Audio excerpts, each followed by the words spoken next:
అవనిలో గల యాత్రలన్నీ చేయగవచ్చు, ముఖ్యమౌ నదులందు మునుగవచ్చు. ముక్కు పట్టుక సంధ్య మునసి వార్వగవచ్చు, తిన్నగా జపమాల త్రిప్పవచ్చు. వేదాల కర్ధంబు విరిచి చెప్పగవచ్చు, శ్రేష్ఠ క్రతువులెల్ల చేయవచ్చు. ధనము లక్షలు కోట్లు దానమియ్యగవచ్చు, నైష్టికాచారముల్ నడుపవచ్చు.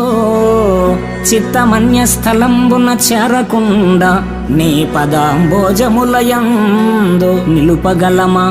భూషణ వికాస శ్రీధర్మపుర నివాస, దుష్ట సంహార నరసింహ దురిత దూర. అవనిలో యాత్రలన్నీ చేయవచ్చు, ముఖ్య నదీ నదాలలో మునగవచ్చు, జపమాల త్రిప్పవచ్చు, వేదాలకు అర్ధ వ్యాఖ్యానాలు చేయవచ్చు, యజ్ఞయాగాలు సల్పవచ్చు.